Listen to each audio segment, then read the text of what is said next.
Hi there, welcome along to another sci-fi chat here with me, Jennifer Kirk. And me, Kirk Robinson. And today we've got another topic for you, and let's dive straight on in, shall we? Because I'm having a great deal of fun doing these, and I hope you're enjoying these too.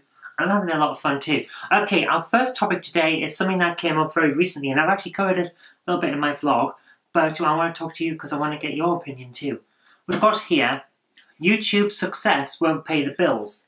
It's the title of a Bloomberg article, and I'll link it in the description bar. But what is success? I don't know. I think success is always something that other people have, and it doesn't matter how successful you are.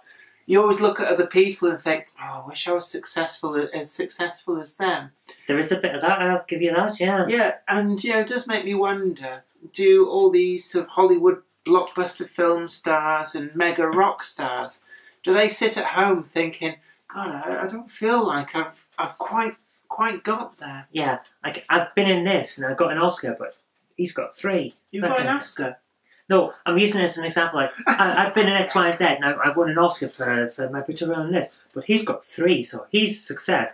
I'm just middle ground. That kind of opinion. Yeah, I think it's one of the things. I think I've said this before. That very creative people, what drives us on, it's always this feeling that we haven't quite made it. Mm-hmm. We haven't quite got to this plateau that we're kind of aiming for.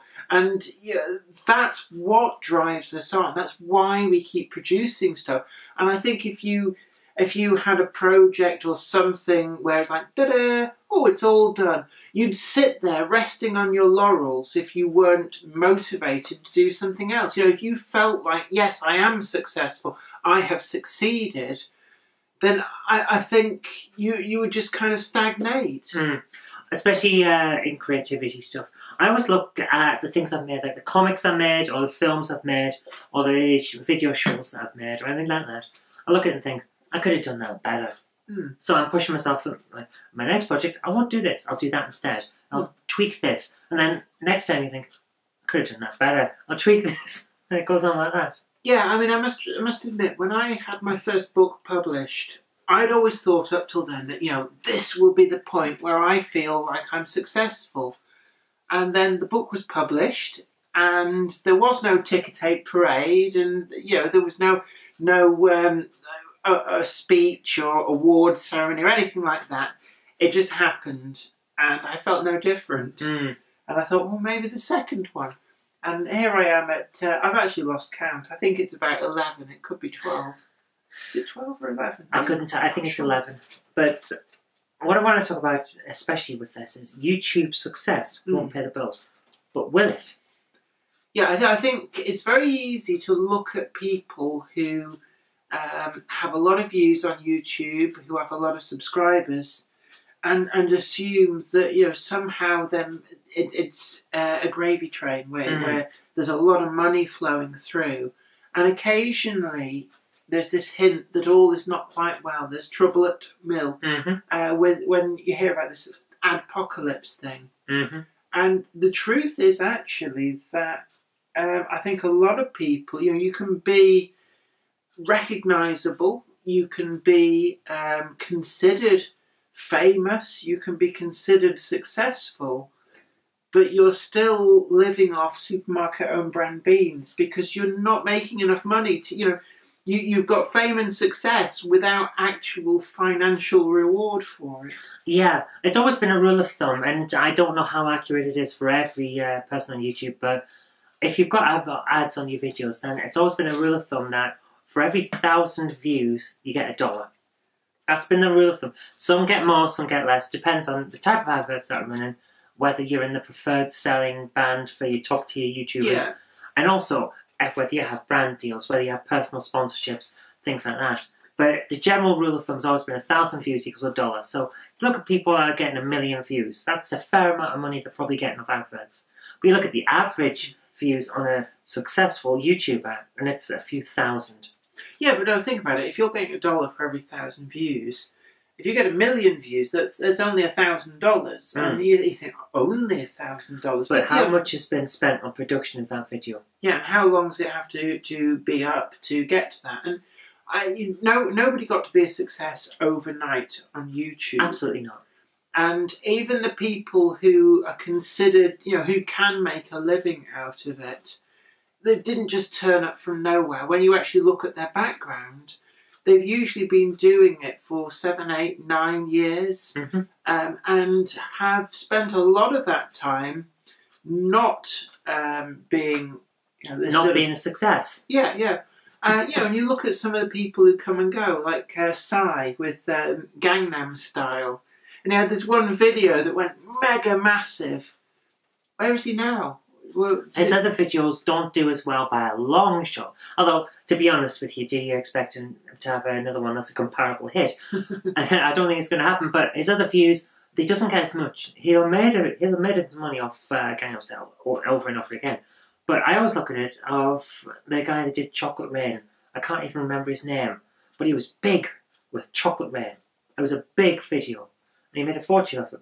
But he had been on YouTube pretty much from the start, if I remember correctly. So he had year upon year upon year of not being a big success, not being a big guy raking in the money. So when you see, he probably made a couple of £1,000 from that. But when it's over 9 years... it's not as much. The videos take substantially longer to make than they take to watch. So, you always said a rule of thumb. For example, if you film 10-minute video, that's going to take at least half an hour to edit. Yeah, 3 times as long to edit minimum as to film it. Like your last few videos, your new series where you're doing deliveries. It's a half-hour show. It's done in basically a TV show style. It takes me between an hour and a half to 2 hours to edit that video, getting the various bits of material that we need to splice into it, editing out any fluffs and repeats, making it work and run seamlessly, things like that. Because it's 3 times as long to edit it for the footage that's shot. Not the actual footage that's shown. Yes. So with a lot of these videos, you can end up with the raw files. You could have an hour's worth of footage that becomes a 20-minute video or a 10-minute video. Absolutely. So you think something like a 5-minute short film, sometimes they get quite big on YouTube, but you think 5 minutes of footage, but how long to set up each shot?